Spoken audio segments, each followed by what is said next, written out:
यहाँ Japanese plus इङ्ग्लिसमा केही वार्निङहरू लेखिएको छ। यिनीहरू छ गाइस। यसलाई भित्रबाट हेर्ने हो भने यस्तो देखिन्छ गाइस होइन।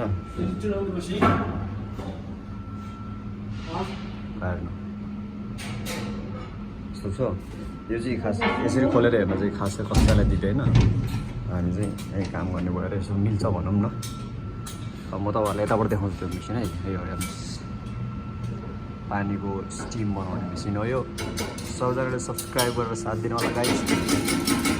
पानी जहाजमा युज हुने हरेक मेसिनहरू देखाइरहेको छु। त्यहाँ अब यसलाई कसरी चालु गर्दो रहेछ भने अब यहाँ सबै यो अन गरेपछि यो राउन्ड हुन्छ।